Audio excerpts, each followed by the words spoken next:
హరే కృష్ణ. ఈరోజు మనం పుండరీక విద్యానిధి అనే ఒక గొప్ప భక్తుడి గురించి చర్చిద్దాం. జాగ్రత్తగా వినండి. ఇందులో చాలా పేర్లు ఉంటాయి. ఆ, ఒకవేళ కావాలంటే పుస్తకంలో రాసుకోండి పేర్లు. ఆ, మీరందరూ ఫాలో అవ్వాలి. ఇది ఈ పుండరీక విద్యానిధి అనే ఈయన చైతన్య మహాప్రభు యొక్క లీలలో భాగం అన్నమాట.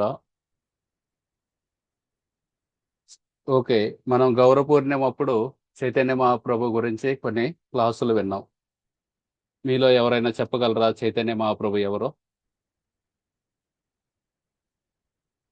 రాధారాణి బావ్ రాధారాణి భావంతో చైతన్య మహాప్రభు వచ్చారు. కానీ ఆయన ఎవరు?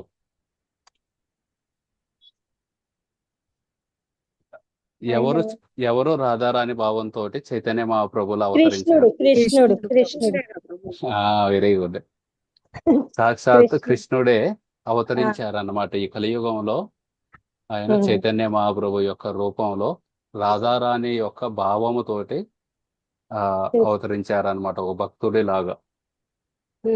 ఎక్కడ అవతరించారు?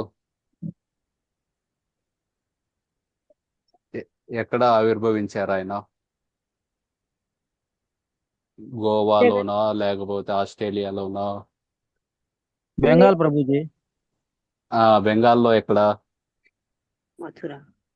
జగన్నాథ్ పూరియా ప్రభుజీ? కాదు కాదు, కాదా?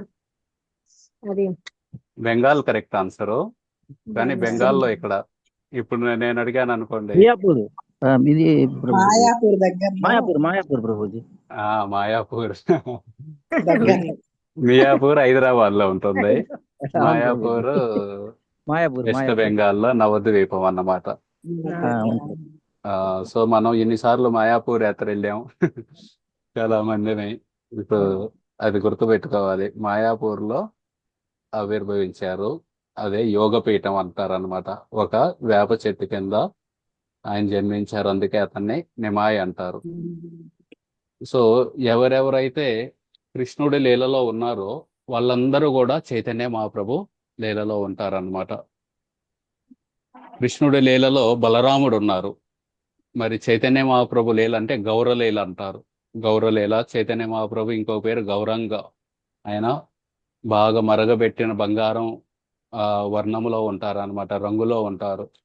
అందుకని ఆయన గౌర అంటారు, లేకపోతే గౌరంగ లేదా గౌర అంటారు.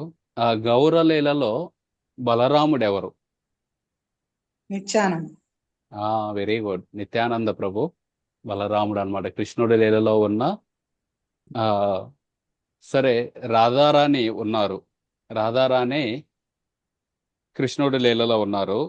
ఆ రాధారాణి గౌరలీలలో ఎవరు?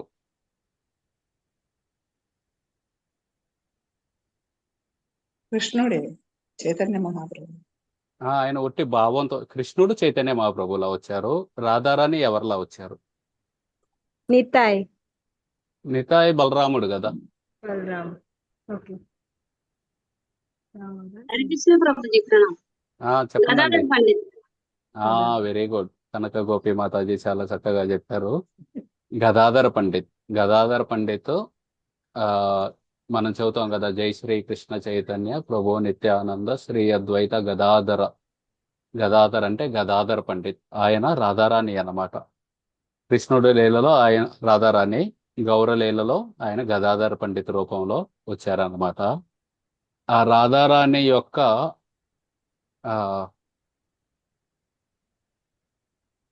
తండ్రి వృషభానుడు అన్నమాట. ఇక్కడ కొంచెం పొరపాటున పడింది, ఈ లైన్ లో మీకు అర్థం కావట్లేదు. అతను కృష్ణలీలలో వృషభానుడు శ్రీమతి రాధారాణి యొక్క తండ్రి. కాకపోతే ఇది గూగుల్లో ట్రాన్స్లేట్ చేసేటప్పుడు అటు పదం ఇటు పదం మారినాయి, దానివల్ల కన్ఫ్యూజింగ్ గా ఉంది.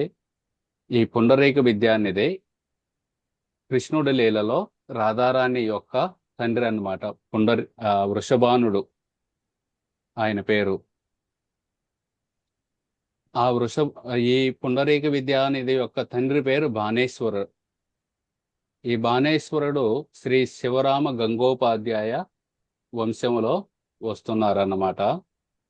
ఆ ఆ విధంగా వాళ్ళు ఆ బ్రాహ్మణ వంశంలో వస్తున్నారు. అందులో పుట్టారనమాట ఈ పుండరీక విద్య అనేది. వీళ్ళు తూర్పు బెంగాల్ అంటే ఇప్పుడున్న బంగ్లాదేశ్. ఆ బంగ్లాదేశ్లో బాగియా అనే ఊరు ఉంది. ఆ బాగియాలో వాళ్ళ ఇల్లు ఉండేది. శ్రీ చైతన్య మహాప్రభు ఆయనకి ప్రేమనిధి, పుండరీక విద్యానిధి కదా, విద్యానిధి కాదు ఈయన ప్రేమనిధి అని ఒక బిరుదునిచ్చారనమాట. ఎప్పుడు ఆయన్ని ప్రేమనిధి అని పిలిచేవాళ్ళు. అతను గదాధర్ పండిత్ ఆధ్యాత్మిక గురువు అయ్యారు. ఇందాకే కనక గోపి మాతాజీ చెప్పారు, శ్రీమతి రాధారాణియే గదాధర్ పండితులా వచ్చారు. అలాగే రాధారాణి వాళ్ళ నాన్న వృషభానుడు పుండరీక విద్యానిధిలా వచ్చారు. ఈ పుండరీక విద్య అన్నదే గదాధర్ పండిత్కి గురువు అయ్యారన్నమాట. దాని గురించి మనం ఈరోజు చూస్తాం, ఎలా గురువు అయ్యారు అనేది. అలాగే ఈయనకు ఒక ఫ్రెండ్ ఉంటారు ఈ పుండరీక విద్యానందకి, ఆయన స్వరూప్ దామోదర్. గదాధర్ పండిత్ మొదట పుండరీక విద్యానిధిని అపార్థం చేసుకున్నారు. ఎలా అపార్థం చేసుకున్నారు? అపార్థం చేసుకున్నానే అని బాధతోటి ఎలాగైనా సరే నేను చేసిన తప్పుని సరిదిద్దుకోవాలని ఆ పుండరీక విద్యానిధిని గురువుగా స్వీకరిస్తారన్నమాట.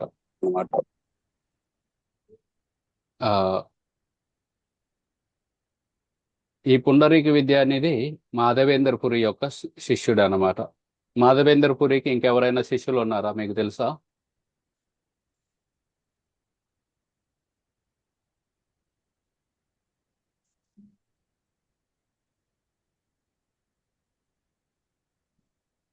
చైతన్య మహాప్రభు వాళ్ళ గురువు గారి పేరేంటి? ఈశ్వర పురి గారి గురువు గారు అనుకుంటా, మాధవేంద్రపురి. ఆ మాధవేంద్రపురి యొక్క శిష్యుడు ఈశ్వరపురి. ఆ ఈశ్వరపురి యొక్క శిష్యుడు చైతన్య మహాప్రభు.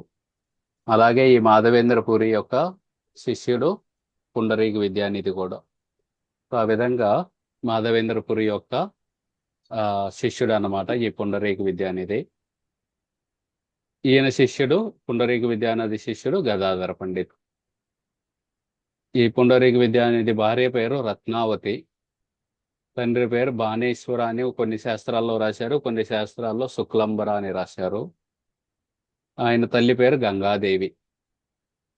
సో శ్రీ చైతన్య మహాప్రభు ఈయన్ని బాపా అని పిలిచేవాళ్ళు, అనేవాళ్ళు అనమాట. బాపా అంటే బెంగాలీలో, హిందీలో తండ్రి అని అనమాట.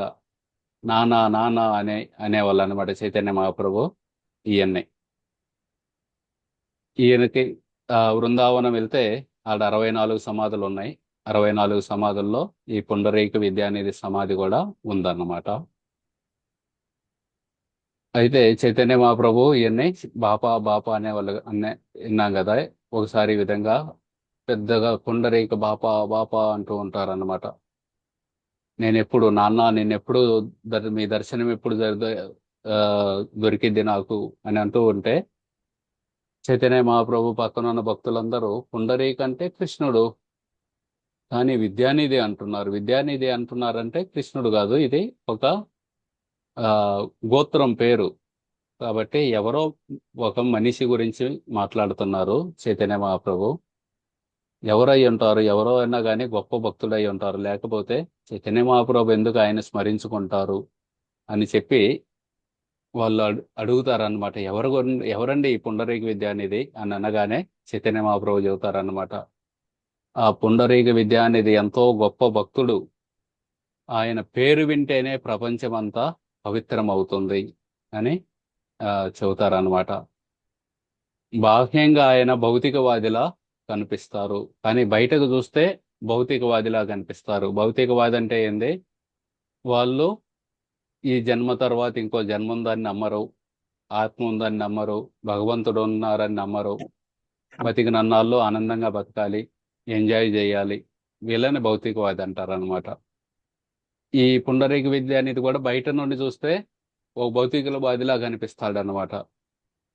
ఆయన చెత్తా గ్రామంలో జన్మించారు, బంగ్లాదేశ్లో ఉన్న చెత్త గ్రామం అని ఉంది. ఆ గ్రామంలో జన్మించారు. జన్మించి ఆ ఆయన గంగానదిలో స్నానం చేసేవాళ్ళు కాదనమాట. ఎందుకంటే గంగానది విష్ణుమూర్తి యొక్క చరణామృతం.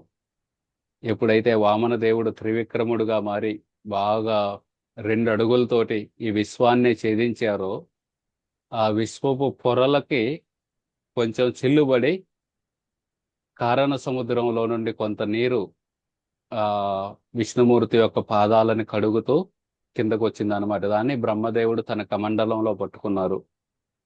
తర్వాత ఆ కమండంలో ఉన్న నీటినే ఊర్ధ్వలోకాలకి, స్వర్గలోకం అక్కడికి పంపారన్నమాట, వాటిని పునీతం చేయడానికి. అదే నీరు తర్వాత భగీరథుడి యొక్క ప్రయత్నంతో మన భూలోకంలోకి వచ్చింది. కాబట్టి ఈ గంగా నది భగవంతుడి యొక్క చరణామృతం. అటువంటి చరణామృతంలోకి నేను స్నానం చేయాలంటే కాళ్ళతో నడిచి వెళ్ళాలి నదిలోకి. అంటే మన కాళ్ళు స్పృశిస్తున్నాయి, మన కాళ్ళు తాగుతున్నాయి ఆ నీటిని.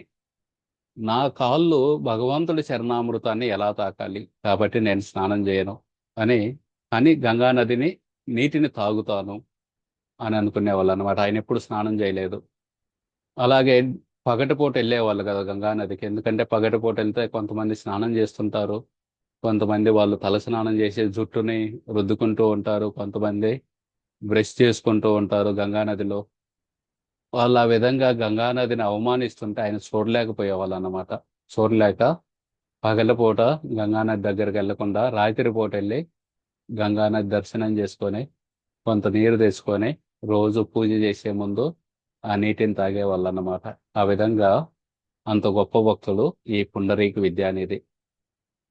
ఆయనకి ఇదంతా చైతన్య మహాప్రభు వాళ్ళ భక్తులకు చెబుతున్నారన్నమాట. వాళ్ళందరూ అడిగారు కదా, ఎవరు ఈ పుండరీక విద్యానిధి అంటే, ఆయన చెత్తా గ్రామంలో పుట్టారు, బయటకు భౌతికవాదిలా ఉంటారు, గంగానదిలో స్నానం చేయరు, గంగానదిని ఎవరన్నా అవమానపరిస్తే చూసి బాధపడేవాళ్ళు, రాత్రిపూట దర్శనం చేసుకునేవాళ్ళు గంగానదికి. ఆ విధంగా చెత్తా గ్రామంలో ఒక ఇల్లు ఉంది ఆయనకి. అలాగే ఈ నవద్వీపం అంటే 9 ద్వీపాలు ఉంటాయి. అందులో ఒక ద్వీపం అంతర్ద్వీపం. అంతర్ద్వీపమే మాయాపూర్. ఇందాక మన సుబ్రహ్మణ్యం ప్రభు చెప్పారు, మాయాపూర్లో చైతన్య మహాప్రభు జన్మించారు.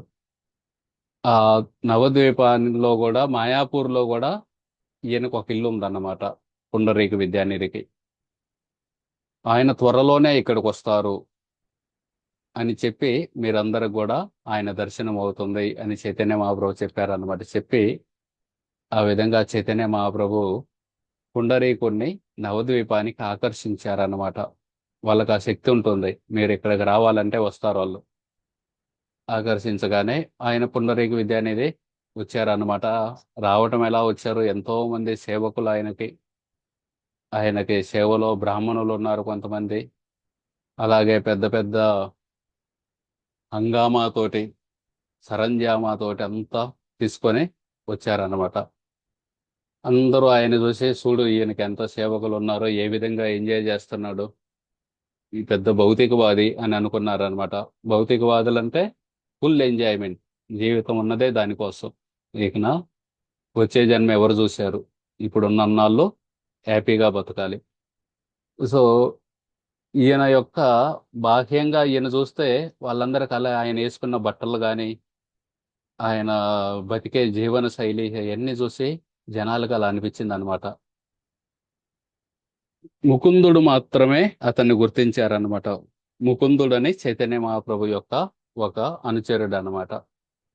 ఈయన కూడా చెత్తా గ్రామంలో పుట్టారు. చెత్తా గ్రామంలో పుట్టి ఆ ఈయన కూడా ఆ ఓ పుండరీక విద్యానిధి బయటకు అలా కనిపిస్తాడు కానీ లోపల చాలా గొప్ప భక్తుడు అని ఆయనకు తెలుసు అన్నమాట. తెలిసి ఈ ముకుందుడికి గదాధర పండితుడికి బాగా స్నేహం. వీళ్ళిద్దరిలో ఎవరికే కొత్త విషయం తెలిసినా సరే రెండో వాళ్ళకి చెబుతారు, న్యూస్ షేర్ చేసుకునే వాళ్ళు అన్నమాట. మనకు కూడా అంతే కదా, ఎవరికన్నా ఫ్రెండ్ ఉన్నారనుకోండి, ఊర్లో ఏది జరిగినా సరే ముందు వాళ్ళకి వెళ్ళి చెబుతాం.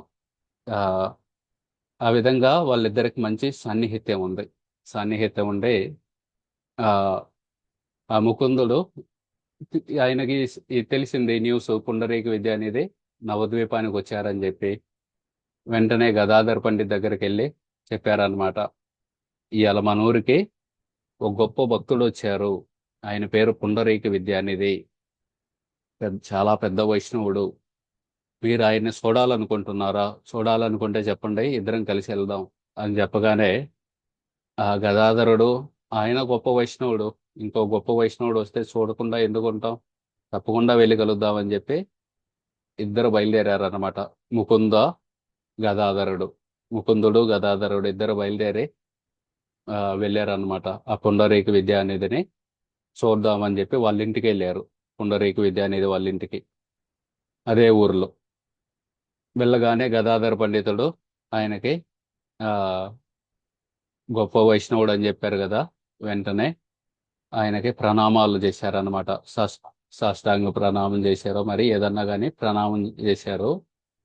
చేసి చేయగానే ఆ పుండరీక విద్యానిధి కూడా ఆయనకి ఆసనం చూపించారనమాట. ఒక ఆసనం ఇచ్చి కూర్చోండి అని చెప్పి ముకుందుడిని గదాధర పండితుని ఇద్దరిని కూర్చోబెట్టారు. కూర్చోబెట్టి ఆ పుండరీక విద్యానిధి అడిగారనమాట. ముకుందుడు ఆల్రెడీ తెలుసు పుండరీక విద్యానిధి, ఎందుకంటే వాళ్ళ ఊరే కదా, చెత్త గ్రామం నుండే కాబట్టి ముకుందుడితో పరిచయం ఉంది.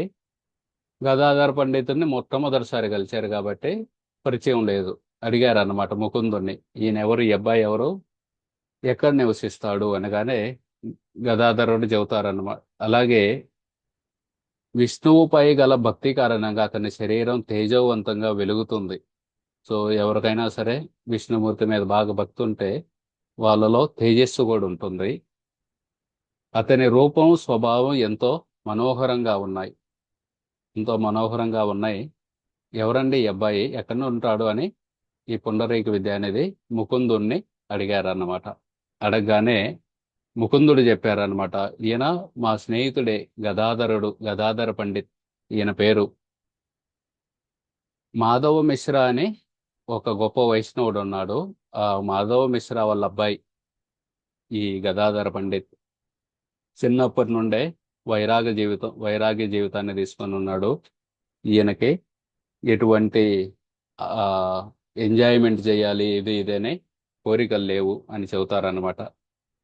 ఈ ఊర్లో ఉన్న వైష్ణవులందరూ కూడా ఇతన్ని ఎంతగానో ప్రేమిస్తారు అని చెప్పారన్నమాట. చెప్పగానే అతను మిమ్మల్ని దర్శించడానికి వచ్చారు ఇక్కడికని ముకుందుడు చెప్పారు.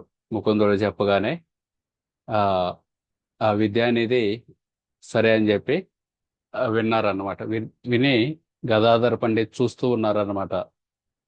ఆ పుండరీక విద్యానిధి ఆసనం మీద కూర్చొని ఉన్నారు. సోఫా లాంటిది ఉంది, బాగా ఎర్రత, రెండు వైపులు చేతులు పెట్టుకోవడానికి ఇత్తడి చేతులు ఉన్నాయి.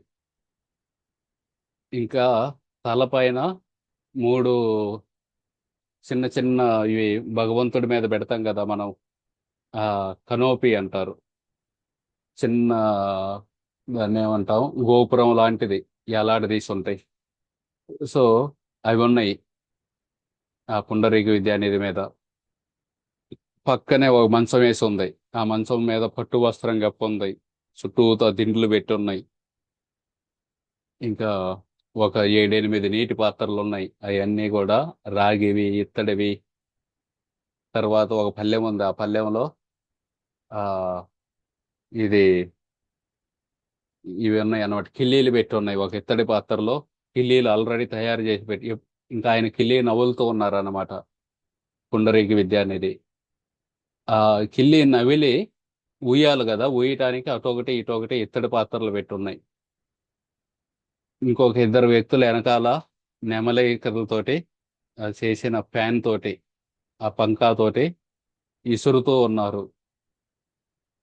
నుదుటిపై బాగా చందనం పెట్టుకొని ఉన్నారు, కుంకుమ పెట్టుకొని అలంకరించుకొని ఉన్నారు. జుట్టుకి మన ఉసిరికాయ ఉండేది కదా, ఉసిరికాయతో కూడా నూనె తీస్తారంట. ఆ ఉసిరికాయతో తీసిన నూనెని పెట్టుకొని ఉన్నాడు. ఒక యువరాజులా ఉన్నాడు అన్నమాట ఈ పుండరీక విద్యానిధి.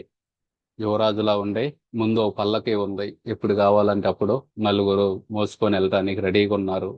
ఆ పల్లకి కూడా సౌకర్యవంతంగా ఉంది. ఇవన్నీ చూశాడు అనమాట గదాధర పండిత్. అరే, నేను కరెక్ట్ ఇంటికే వచ్చానా? కరెక్ట్ ఇంటికే వచ్చాను, ఎందుకంటే ముకుందుడే తీసుకొచ్చాడు కాబట్టి కరెక్ట్ ఇంటికే తీసుకొచ్చారు. కానీ ముకుందుడు ఏమని చెప్పాడు, ఒక గొప్ప వైష్ణవుడు ఉన్నాడు, ఆ వైష్ణవుడిని చూపించడానికి తీసుకెళ్తున్నానని చెప్పారు. ఏడుకొచ్చి చూస్తే ఈయనేం పట్టు వస్త్రాల్లో కూర్చొని ఉన్నాడు, పిల్లి నవ్వులుతున్నాడు, చుట్టూతా ఇత్తడి బిందెలు, మనుషులు సేవ చేస్తున్నారు, చందనం పెట్టుకొని ఉన్నాడు, బాగా కాస్ట్లీ ఆయిల్స్ పెట్టుకొని ఉన్నాడు, ఓ పల్లకి రాజులా ఉన్నాడు. ఈయన కరెక్టే, ఈయన నిజంగా వైష్ణవుడేనా అని గదాధర పండితుకి మనసులో ఒక చిన్న సందేహం వచ్చింది అనమాట. చిన్న కాదు, బాగానే సందేహం వచ్చింది. ఈయన భౌతికవాదిలా ఉన్నాడు, ఎంజాయ్ చేసేవాడిలా ఉన్నాడు చూస్తానికి. ఏది మనం అంటే వైష్ణవుడి దగ్గరికి వెళ్తే ఎలా ఊహించుకుంటాం, ధోతి కట్టుకొని ఉంటాడో, కుర్తా పెట్టుకొని ఉంటాడో, మెడలో కంటిమాల వేసుకొని తిలకం పెట్టుకొని, ఆ ఏదో సింపుల్ గా ఉండి జపమాలలు చేసుకుంటూ ఉంటాడు, ఈ విధంగా ఊహించుకుంటాం. మరి మాట్లాడంటే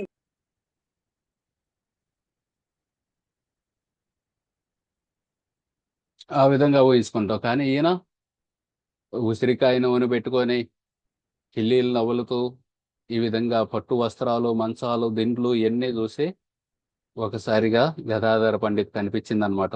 ఈయన నిజంగా వైష్ణవుడేనా అని అనిపించి, ఇంకా ఆ ఆయనకి ఉన్న శ్రద్ధ కోల్పోయాడనమాట. ఎవరి మీద మనకి వైష్ణవుల మీద శ్రద్ధ ఉంటుంది, ఓ ఈయన మంచి భక్తుడు అయి ఉంటాడు, జపం చేస్తున్నాడు, ఇది ఇది అని. కానీ మనం వాళ్ళ గురించి తప్పుగా విన్నాం అనుకోండి, వెంటనే వాళ్ళ మీద శ్రద్ధ పోతుంది. ఓ ఇన్నాళ్ళు ఏదో గొప్ప వ్యక్తి అనుకున్నాం, చూడు ఇలాంటి వ్యక్తి అని.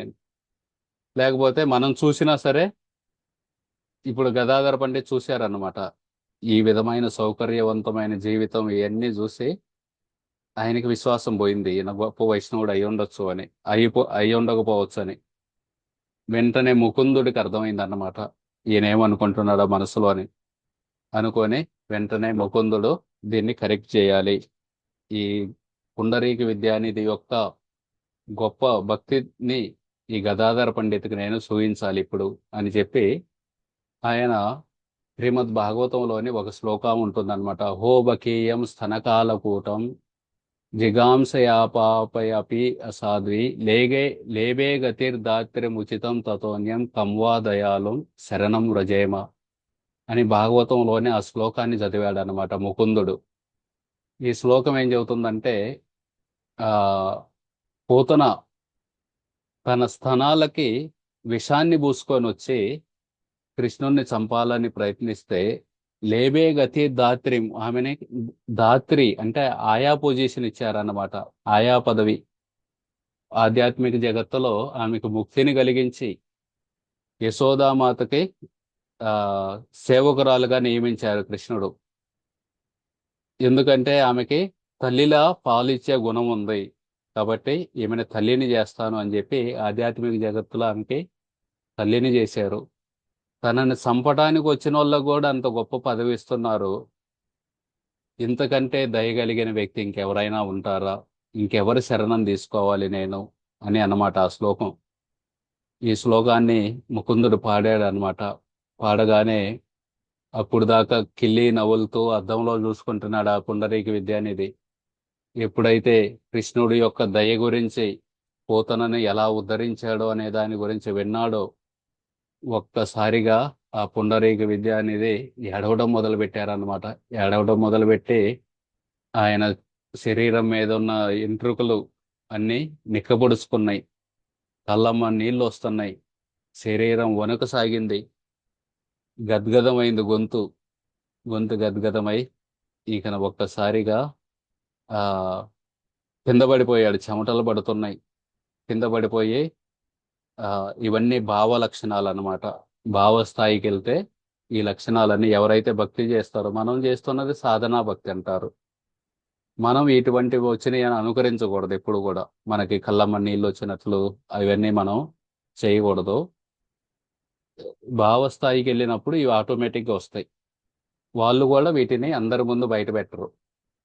సో ఆ విధంగా ఈయన ఏడవడం మొదలుపెట్టి ఇవన్నీ చేసి కింద పడిపోయి దొర్లుతూ ఆ కాళ్ళతో కొడుతున్నాడు అనమాట. కాళ్ళతో కొడుతుంటే ఇందాక కిల్లీ పెట్టున్నాయి కదా, కిల్లీలు కింద పడిపోయినాయి, నీళ్ళ ఇవి చెంబులు అవన్నీ ఉన్నాయి, అవన్నీ కింద పడిపోయినాయి. ఇంకా ఒక్కసారిగా ఆ చుట్టుపక్కల ఉన్న మంచం అన్నీ ఆయన కాలుతో దంటుంటే ఆ పట్టు వస్త్రాలు మంచం మీద ఉన్న దిండ్లు అన్ని కింద పడిపోతున్నాయి. ఆయన బట్టలు కూడా చాలా కాస్ట్లీ బట్టలు అన్నమాట, పట్టు వస్త్రాలు వాటన్నిటిని ఆయనకే తెలియదు ఏం చేస్తున్నాడు ఆ భావస్థితిలో. చించి పడేసాడు అవన్నిటిని. చించి పడేసి ఆ ఇంకా ఏడుస్తూ కాళ్ళు కొడుతూ ఉన్నాడు అనమాట. కొడుతూ ఉంటే ఒక్కసారిగా ఈ గదాధర పండిత్తు ఆశ్చర్యపోయాడు అనమాట. అమ్మో, ఈయన ఇంత గొప్ప భక్తుడా! నేనేదో ఆయన యొక్క జీవన శైలిని చూసి, ఆయన లైఫ్ స్టైల్ని చూసి నేను మనసులో అపరాధం చేశానే.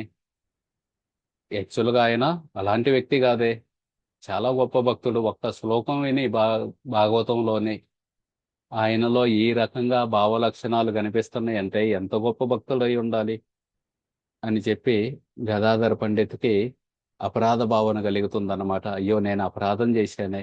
అంటే ఏం చెప్పలేదు బయటకి, కానీ మనసులో అనుకున్నాడు, ఈయన నిజంగా వైష్ణవుడేనా, చూడు ఈ కిల్లి తింటమైంది, ఈ పట్టు వస్త్రాలేంది ఇవన్నీ అని మనసులో అనుకున్నాడు. దానికే ఆయనకి అపరాధ భావన కలిగింది. ఈ మహనీయుడిని నేను అగౌరవపరిచాను, తప్పు చేశాను అని చెప్పి ఈ గదాధర పండిత్ ఒకసారిగా ఈ ముకుందుడికి చెబుతారనమాట. ముకుంద, నువ్వు నా నిజమైన స్నేహితుడివి. ఇంత గొప్ప వైష్ణవుడి యొక్క దర్శనానికి నన్ను తీసుకొచ్చావు. మన నిజమైన ఫ్రెండ్ ఎవరంటే, మనల్ని ఎవరైతే భగవంతుడికి దగ్గరగా తీసుకెళ్తారో వాళ్ళే మన స్నేహితులు అన్నమాట. సుమిత్ర, ఎందుకు సుమిత్ర ఆమె పేరు లక్ష్మణుని చెప్పిందన్నమాట. ఇక నుండి ఓ లక్ష్మణ, నువ్వు అడివే నీకు అయోధ్య, రాముడే నీకు దశరథుడు, నన్ను సీతాదేవిలో చూసుకో. గచ్చ తాత వనం వ్రజేత్, నువ్వు వనానికి వెళ్ళు.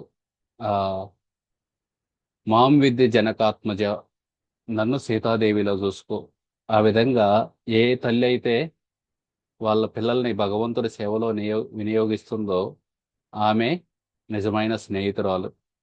సో ఆ విధంగా ఇక్కడ కూడా మనల్ని సినిమాలకు తీసుకెళ్లే వాళ్ళు, లేకపోతే వేరు వేరు షికారులకు తీసుకెళ్లే వాళ్ళు కాదనమాట స్నేహితులు.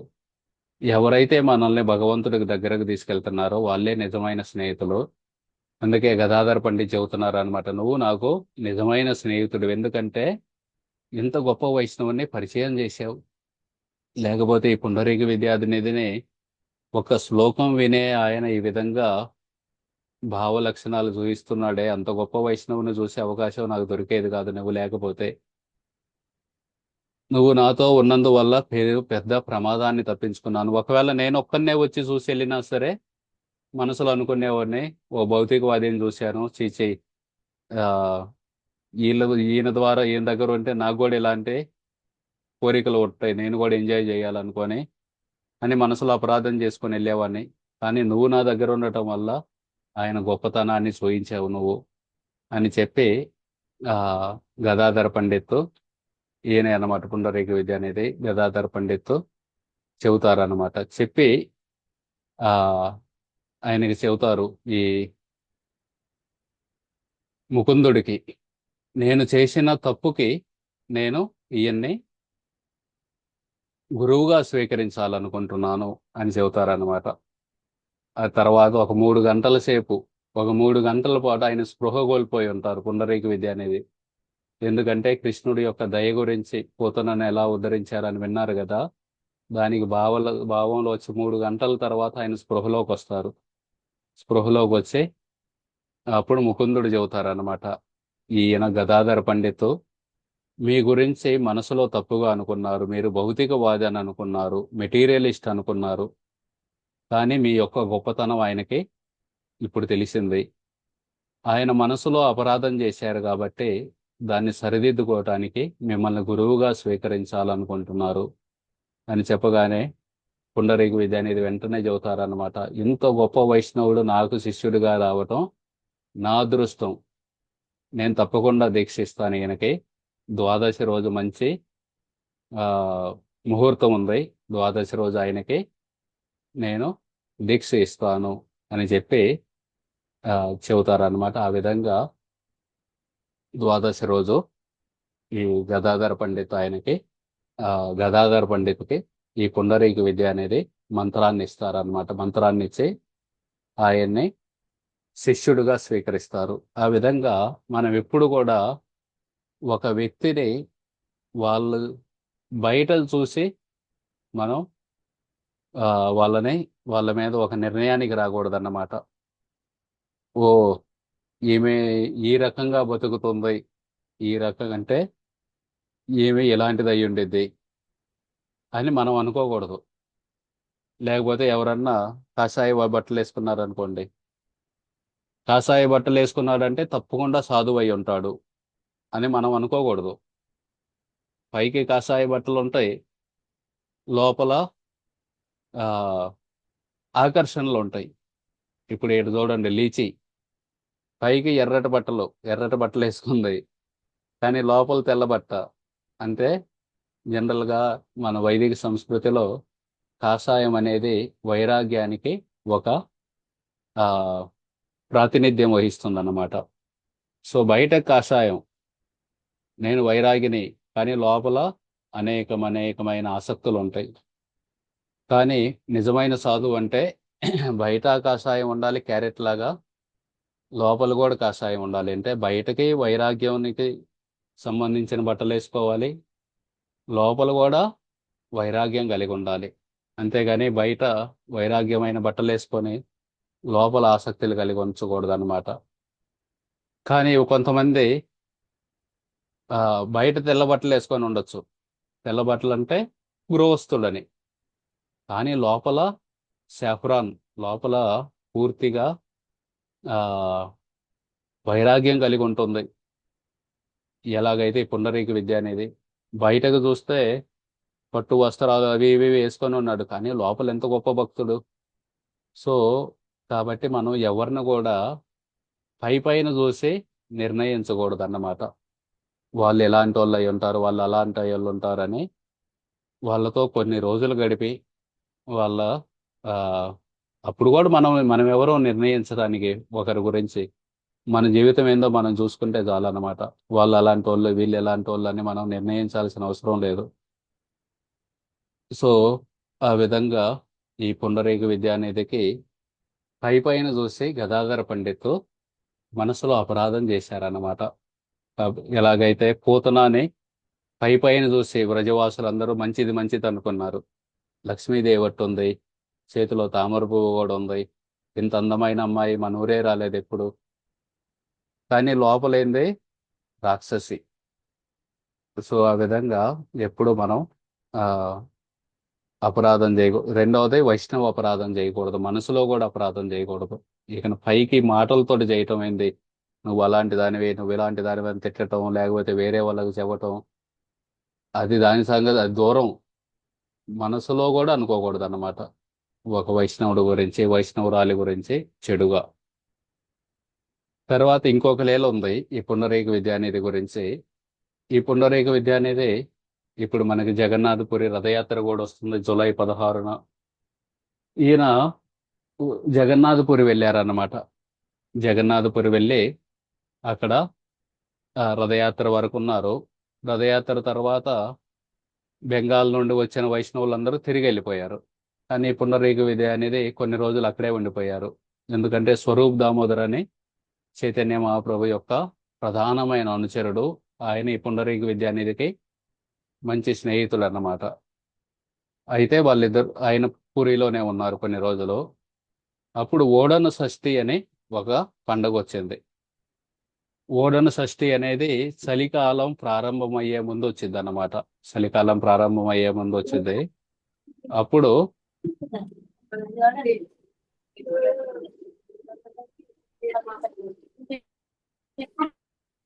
షష్ఠి రోజు, అది షష్ఠి రోజున, ఆ రోజు నుండి భగవంతుడికి ఇవి చలి బట్టలు ఇస్తారనమాట జగన్నాథ స్వామికి. మనకు ఎలాగ చలి పుడుతుందో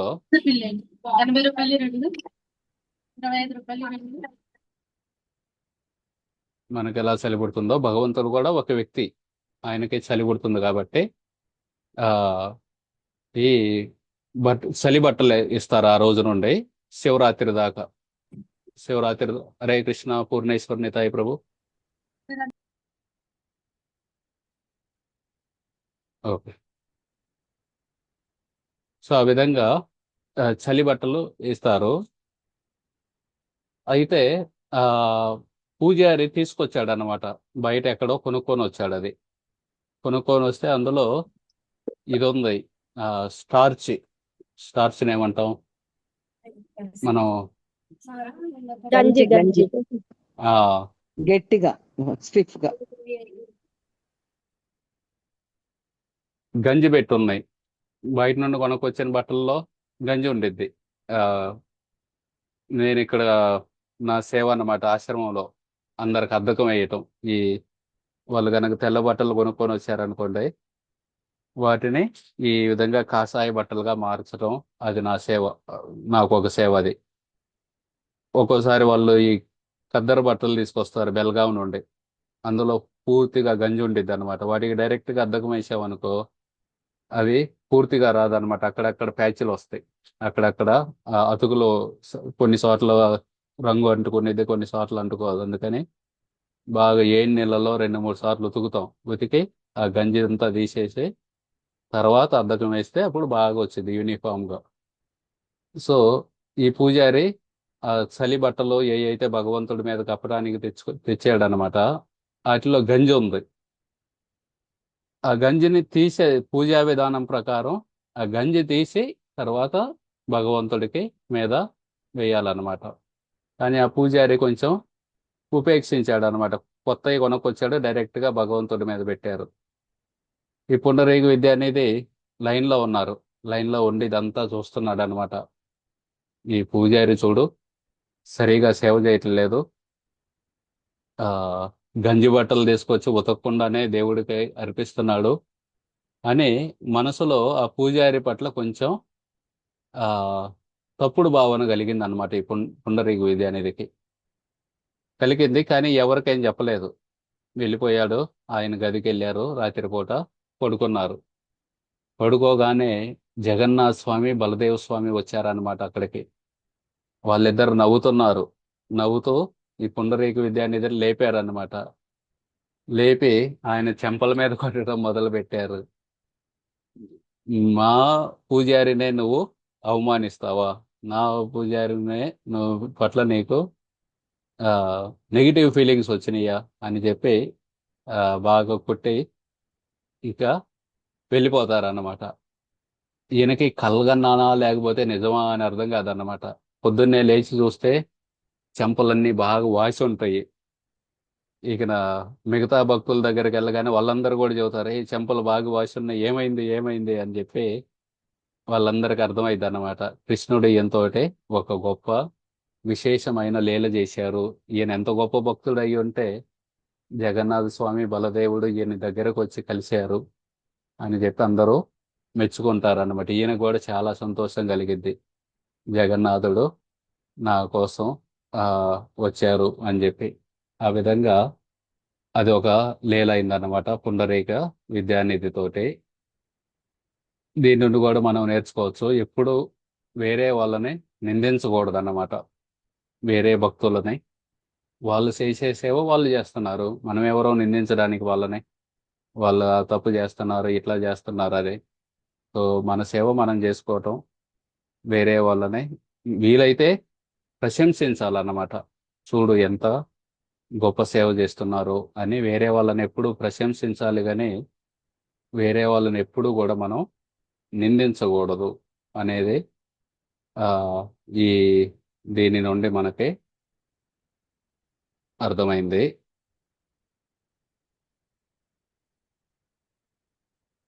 ఈ విధంగా ఈ పుండరీక విద్య అనేది గురించి మనం ఈరోజు కొంత తెలుసుకున్నాం.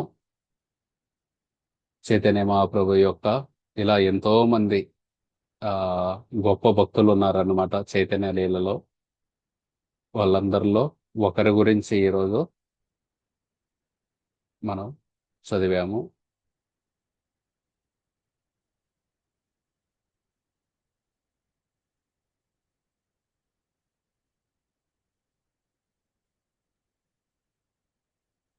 కాబట్టి ఎప్పుడు కూడా మనం నిరూపణ అంటే వేరే వాళ్ళని వాళ్ళ బాహ్యాన్ని చూసి నిరూపించకూడదు అన్నమాట. జన్మ నిరూపణ, ఇలా ఆశ్రమ నిరూపణ, వర్ణ నిరూపణ ఇలా వస్తాయి అన్నమాట. ఎవరన్నా వైష్ణవుడు గనక ఫలానా కులంలో పుట్టారనుకోండి, ఈ తక్కువ కులంలో పుట్టాడు కాబట్టి ఈయన తక్కువ వైష్ణవుడు అయి ఉండొచ్చు. అది పెద్ద అపరాధం అన్నమాట. ఆ విధంగా ఒక వైష్ణవుల మధ్యలో కుల ప్రస్తావన వచ్చిందంటే అది ఒక రకంగా అపరాధం చేస్తున్నాం మనం. వాళ్ళు ఎవరైనా అయి ఉండొచ్చు. వాళ్ళు గనక లేకపోతే ఒక్కోసారి అనుకుంటాం అనమాట, వీళ్ళు వేరే దేశం నుండి వచ్చారు, వీళ్ళేం భక్తుల్లే అని మనసులో అనుకున్నాం అనుకోండి, అది కూడా ఒక అపరాధం. జన్మ నిరూపణ చేస్తున్నాం మనం. వాళ్ళ జన్మ ప్రకారం వాళ్ళు తక్కువ రకమైన వైష్ణవులని చెబుతున్నాం. ఆ విధంగా అలాగే ఆశ్రమ నిరూపణ. ఈయన గృహస్థుడై ఉంటే పెద్ద గొప్ప భక్తుడై ఉండొచ్చు, అయ్యి ఉండకపోవచ్చు.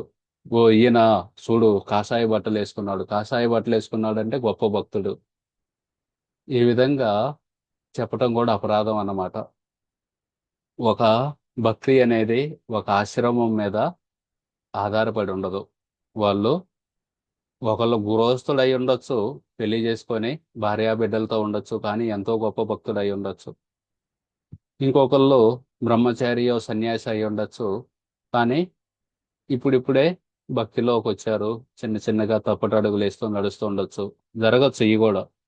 కాబట్టి ఎప్పుడు కూడా వాళ్ళ ఆశ్రమాన్ని బట్టి, వాళ్ళ జన్మని బట్టి, లేకపోతే వాళ్ళ వర్ణాన్ని బట్టి, బ్రాహ్మణుడు అంటే గొప్ప భక్తుడు, ఈయన శూద్రుడు అంటే గొప్ప భక్తుడు అయి ఉండకపోవచ్చు. ఇవన్నిటిని వేరు నిరూపణ అంటారు అన్నమాట. అలాగే ఈయన జీవన శైలి చూడు, తెగ బాగా విపరీతంగా ఖర్చు పెడుతున్నాడు అంటే గొప్ప వైష్ణవుడు అయి ఉండకపోవచ్చు. విలాసవంతంగా బతుకుతున్నాడు, దానికి. లేకపోతే ఈయన చూడు దరిద్రంలో బతుకుతున్నాడు అంటే ఈయన గొప్ప భక్తుడు. సో మన డబ్బుకి మనం పేదవాళ్ళమా ఉన్నవాళ్ళమా, మనం ఏ కుటుంబంలో పుట్టాము, వీటన్నిటికీ భక్తికి సంబంధం లేదన్నమాట. సో కాబట్టి మనం చాలా జాగ్రత్తగా ఉండాలి. వేరే వైష్ణవులకి ఎప్పుడు అపరాధం చేయకుండా ఉండాలన్నమాట. సరే, నేను చెప్పటం అయితే చెప్పాను, మీకు అర్థమైందో లేదో చూడాలి. ఈ పుండరీక విద్య అనేది గురించి విన్నాం మనం. ఈయన కృష్ణలీలలో ఎవరు?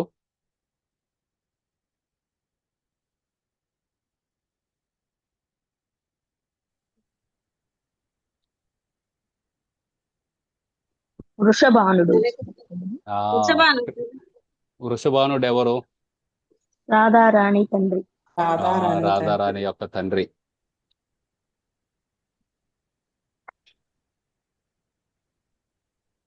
పుండరీక విద్య అనేది ఒక గురువు ఎవరు?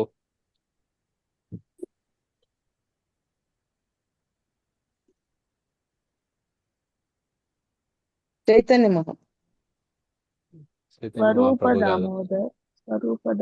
స్వరూప దామోదర్ ఆయన స్నేహితుడు.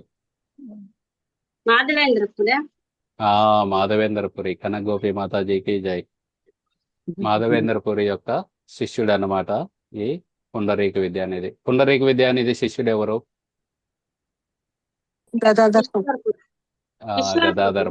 గదాధర్ పండిత్. ఈ రోజు క్లాస్ అంతా అదే కదా. గదాధర్ పండిత్ ఆయన అపరాధం చేశానని ఆయన దగ్గర దీక్ష తీసుకుంటారు కదా.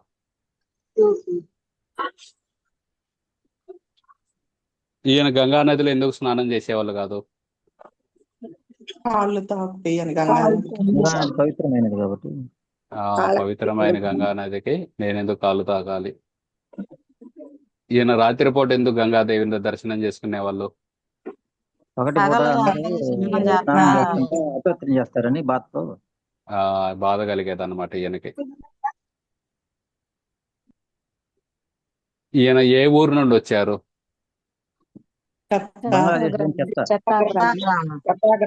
గ్రామం. ఎవరు ఈ పుండరీక గదాధర పండితుని పుండరీక విద్యాని దగ్గరకు ఒకళ్ళు తీసుకెళ్తారు. ఎవరు? ముకుందుడు తీసుకెళ్తారు. గదాధరుడు వాళ్ళ నాన్న పేరేంది? మాధవ్ మిశ్రా. Very good, Madhav Madhav Mishra. మాధవ్ మిశ్రా వాళ్ళ అబ్బాయి అండి ఈయన. బాగా మంచి గొప్ప వైష్ణవుడు అని చెబుతారనమాట. ఈయనేమో అవన్నీ చూస్తారనమాట. పందిళ్ళు, ఆ సోఫాలు, ఆ ఇత్తడి, రాగి, జనాలు సేవ చేయటం, చందనం, ఉసిరికాయ నూనె అవన్నీ చూసి ఈయనకి మనసులో డౌట్ వచ్చింది. ఈయన డౌట్ తీర్చడం కోసం ముకుందుడు ఒక భాగవతం శ్లోకం చదువుతాడు. ఆ శ్లోకం ఏం చెబుతుంది? పోతన రాక్షసిని కూడా క్షమించాడు కదా కృష్ణుడు అని చెప్పి. ఆ పోతన రాక్షసుని క్షమించి ఆమెకు ఒక గొప్ప పదవిని ఇచ్చారు. అంతకంటే దయామయుడు ఎవరు అని చెప్పగానే ఈయనకేమైంది? భావ ప్రాప్తి కలిగింది. ఆ భావంలోకి భావప్రాప్తి. వెళ్ళిపోయి ఒక్కసారిగా మొత్తం అన్ని కింద పడేసి అవి చేసేసారన్నమాట. చిల్లి దున్ని పడేసి ఉమ్. పాత్రలు కూడా జగన్నాథ స్వామి ఈయన ఎందుకు కొట్టారు పుండరీక విద్యానిధిని? ఆయన గంజి వేయకుండా బట్టలు వేసిండని క్లాత్ గంజి క్లాత్ కప్పుతాడు స్వామివారి మీద. గంజి తీయకుండా వేయకుండా షాపులో కొనకొచ్చి డైరెక్ట్ గా దేవుడి మీద వేసారని. కళలు వచ్చి జగన్నాథ స్వామి ఏమో అది నాకు నా పూజారికి మధ్యలో నీకెందుకు అని చెప్పి ఇవన్నీ పెట్టారన్నమాట. కాబట్టి మనం కూడా భక్తుల్ని ఎప్పుడు నిందించకూడదు. ఇది నేర్చుకున్నాం ఈరోజు. సో చాలా ధన్యవాదాలు మీ అందరికీ. ఈ క్లాసు విని జాగ్రత్తగా విని అడిగిన ప్రశ్నలన్నిటికీ సమాధానం చెప్పారు. వినడం కాదు, మనం ఈరోజు 2 నేర్చుకున్నాం. ఎప్పుడు భక్తుల్ని నిందించకూడదు, అలాగే వాళ్ళను బాహ్యంగా చూసి నిర్ధారించకూడదు. వాటిని మనం జీవితంలో అమలు చేయాలన్నమాట. వింటూ ఉన్నాం, ఇటు వెళ్ళిపోతున్నాయి ఎట్లా కాకుండా 1-2 పాయింట్లు విన్నా సరే ఆ రెండింటినీ మన జీవితంలో అప్లై చేయాలన్నమాట. అప్పుడు మనం ముందుకి ప్రగతి చెందుతాం. సరే, అయితే ఇక్కడ ఆపుదాం ఈ క్లాస్ని.